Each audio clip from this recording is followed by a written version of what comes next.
Well, good evening, folks. Welcome back to Kirkville Farm. It's actually a beautiful evening out here now. Sunset's just setting in there. It was a miserable morning, boy, I tell you. It was cold. It was like minus 24 with the wind chill. Wasn't a good day to be outside, but it has kind of come around. Anyways, enough about the weather. What are we talking about today? Well, we're going to talk about how to start a farm in 10 simple or not so simple steps. So the average farmer right now is over 60 years old. And they're looking at this and thinking, I have no way out. And for the young person that wants to get into it, they're thinking, man, I have no way in. Because, I mean, you have to be a millionaire to start this thing.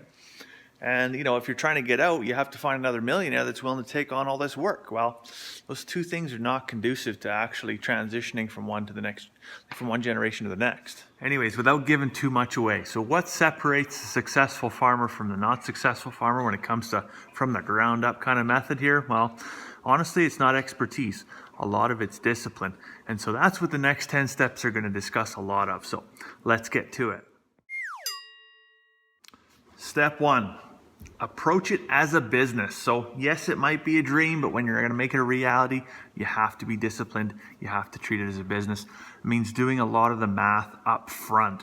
So I'm going to make the assumption here that if you're watching this video, you've already either acquired land or you're in the process of acquiring, the necessary land base to start your farm.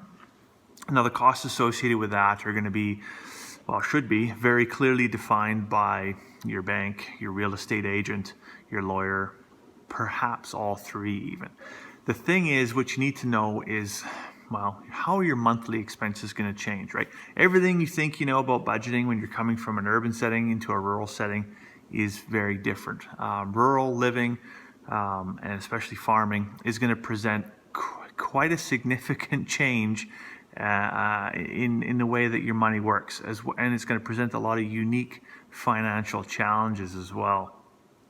So what's my advice? Well, ask other people, ask other local farmers, smallholders, what's your power bill, right? Like, what Jack and Betty pay for their monthly utility bills is not a national secret by any means at all, right?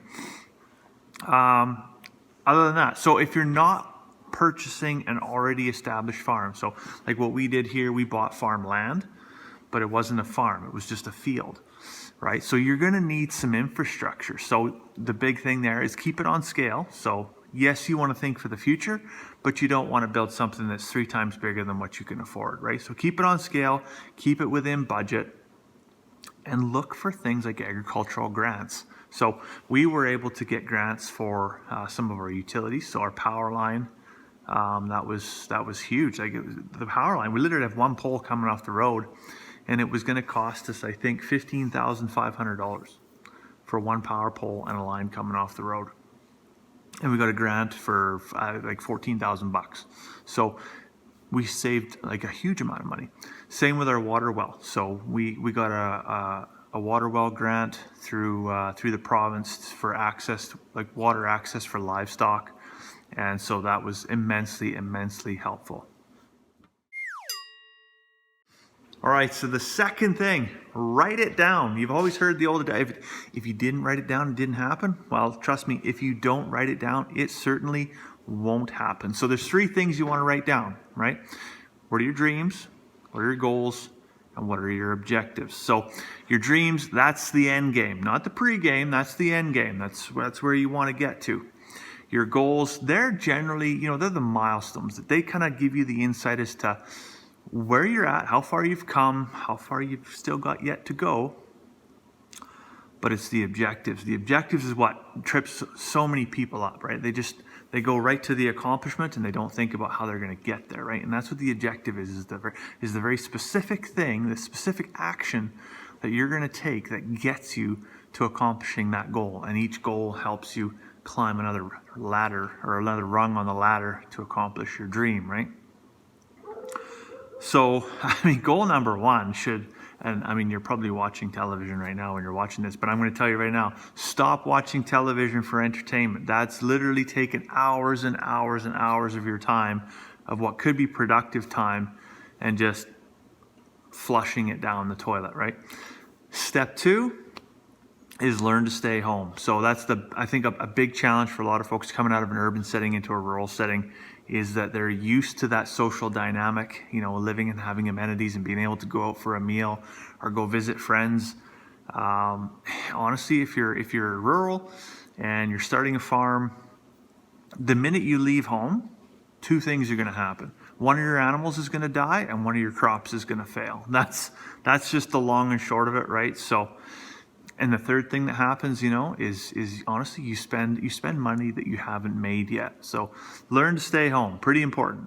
You also shouldn't be running out to the first animal sale that you see advertised and buy a pair of breeding peacocks either. Like if you're just getting aesthetic character animals, well, I'll tell you from personal experience. They'll walk right up to your dinner table and take food right out of your mouth. They're just, honestly, everything has to pull its weight. Everything has to generate revenue or create some profit, because otherwise you're never going to progress beyond, just having an expensive hobby otherwise. So number 3, plan your profits, aka do the math. Again, yes, you've heard me say that twice now. That probably means it's pretty important. That means you should write it down, right? Actually figure out the numbers, right? If you're only shooting to kind of feed yourself and have a little bit left over, maybe I want to just have a little bit left to put some pocket change at the end of the day, what you're going to find is at the end of the day, you're going to struggle to feed yourself. The reality is you're going to want to know how much you need to cover your expenses, right? Not just have a little bit of extra pocket change at the end of the day. What are your expenses really? And what kind of profits are you going to need to actually cover those expenses? You're also going to want to know how many sales you need to make and what the market value of those sales actually is, right? You want to do this before you even start growing crops or raising animals, right? Know what you're getting into before you jump in with both feet. All right, so number 4. I'm not going to say this is the most important one, but it's up there. If it's not the top of the list, it's very high on the list, that's for sure. It's making sales and generating cash flow. That's the end game, right? Like that's what farming is. The difference between hobby farming and farming is you're actually making money. So the first sale you make, very, very important. Absolutely. Do you want to wait 6 months to make it? Absolutely not. So, and this is where I'm going to use chickens as the analogy here. Chickens are the gateway drug of hobby farming. They're oftentimes a real, that's what gets people the passion, right? They hook people into it, but they can also sink people pretty quick too. So, lots of folks want to get into having some chickens. So, well, why would I want to get into having chickens if I can't have, all the enjoyment of the cute stage? Well, the cute stage costs money. So if you want to get a little baby chick like this, with the end game being that you're selling eggs every week, what you need to realize is that's a 4 to 6 month investment to raise that baby chick from here to a 7-pound bird that's going to give you an egg every single day. And that's fine. If you've got the time and the energy and you're willing to put in the effort to do that, that's fine, but that's a lot of deferred revenue that you're going to have to wait, and there's a lot of lack of cash flow. While the bank, if you've borrowed money to do this, or even if you haven't borrowed money to do this, you're still sitting there waiting on money to come in, and you still have to eat at the end of the day, right? So maybe get yourself some 2-year-old hens that, that are laying at kind of 65 to 75% efficiency. And then by the time you're 25 chicks or whatever you got in a box there, by the time they're at full operating capacity, you should have already established somewhat of a customer base with your older hens, and then you can just work them through on an annual rotation where you just replace a few every year. Then you're set up to win. So number five plays in heavily with number 4 because it's all about cash flow, right? Well, you're not going to have any cash flow if you don't have any customer service. So you've got to invest in the customer relationships. It doesn't matter how nice your carrots are. It doesn't matter how juicy your potatoes are. If your customer service sucks, your carrots are going to rot in the coolers. They really are. Be nice. Be courteous. Have conversations with people. Share what you're doing with them. Sell the story, right? Tell them how you're farming. Tell them what's unique about it. Invite them out for a farm tour. With the farm tour thing though, word of caution, if you're gonna have people come out for a farm tour, make sure it's scheduled. They're not just, oh, come out anytime. And then they show up unannounced on what is possibly, the busiest day of the year on the farm. And so then you're not getting your work done and you're not able to answer their questions. And then so then both people leave frustrated. That's not good either. But customer service, very, very important if you want to make a sale. So, number 6, who are your customers? I don't know. That's for you to figure out, right? Not only do you need to figure out who your customers are, you need to figure out what they want in their fridge, right? And you need to figure this out before you put the crop in the ground, before you start raising some, weird breed of quail or whatever it is, right? You can do this super easy, right? Just go to the farmer's market. Go to 2 or 3, right? Don't just go to 1. Go to 2 or 3. Ask some of the vendors. Most people are pretty open, willing to share. Hey, this is what sells. This is what I can't keep on the shelf. And this stuff just doesn't, nobody's interested, right? This stuff is tanked. It's been a complete failure, right? So it's also a really good time while you're there at the farmer's market to kind of, evaluate what's the market value of the items that do sell well. And so a really good example of this is eggs. So I've seen farm fresh eggs sell for, there's such disparity on the market. There's everything from like $2 a dozen, which I don't care who you are, at $2 a dozen, you're losing money. You're losing money at $2 a dozen. But I'm not going to hack anybody that's able to sell them because, they're losing less money than they're giving them away for free. But anyways, from $2 a dozen all the way up to $7 a dozen. And I'm sure there's folks out there that have probably seen it stretch well beyond that. But the lesson here is that, look at where your market starts, look at where your market ends, and just don't assume that you can just go right to the, $7 mark and just start selling eggs. You gotta have a solid customer base, and you gotta have a reputation for selling really good product before you can put yourself at the higher end of the market.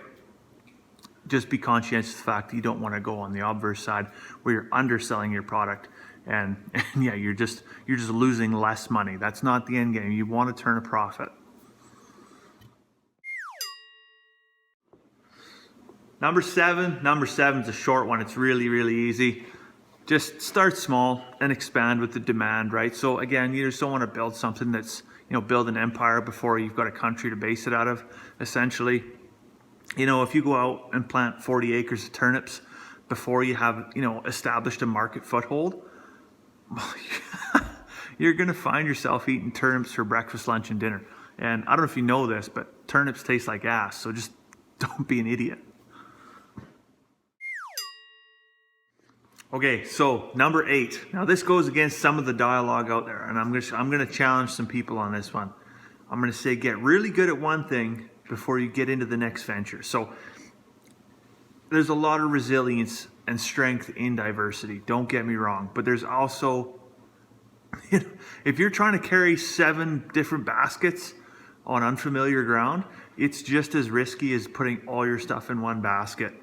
Really, that's what it comes down to, right? So before you go ahead and plant 12 different crops and then just trust in the sun and the rain to take care of them, you're going to want to take a lot of time to observe, learn about your soil conditions, look at your weather pattern, how it affects how things grow, and for sure you're going to want to watch, the insect activity, because that will literally eat your lunch.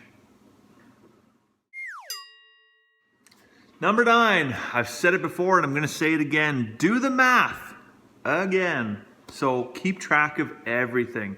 The last thing you want to do is come back next year and make all the same mistakes that you made this year. So write down the dates that you planted stuff. Write down how much, what the temperature was. Write down how much water you had to carry your animals. How many pounds of feed that you bought. All of this stuff, right? You can put it on a spreadsheet. You can use it a couple of different ways. You could either use it as a roadmap to success, or you could use it as a roadmap to, these are the potholes, right? This is where I failed. This is where I made mistakes last year, and I want to avoid these things. So write it down, do the math, add up everything. Very, very important. And last but not least, and trust me, this is important. So this is number 10. re-injecting your profits back into the farm. So just because at the end of the year, you know, you've made some sales and you got a little jingle in your pocket, maybe you got a few coins kicking around, doesn't mean it's time to treat yourself. Absolutely not. So you've got to have a serious, you know, moment, either a moment of reflection or a conversation with your significant other, if you've got one, about what's meaningful and what's useful. So, okay, it's nice to get a birthday gift, an anniversary gift, Christmas gift, or whatever. That's, you know, something cool. But how cool would it be if that thing was actually something useful that you could use on the farm to help provide for your family? So as an example, at Christmas time, I love to get things like ear tags, just as one example, in my stocking, right? Because that's something that now I can then use down the road to further the goal of providing for the family. So instead of just some, you know, trivial thing that really just takes my focus away from doing exactly that. Anyways, that was how to start a farm in 10 not so simple steps. Please remember there's far more than 10 steps, but this should get you on the right path. So I hope you found the video useful. If you did, please go down below, hit like, maybe while you're down there, hit the subscribe button. Tune in for more tomorrow. So for now, I'm gonna go make myself a cup of tea. I hope you have a fantastic evening. We'll see you tomorrow.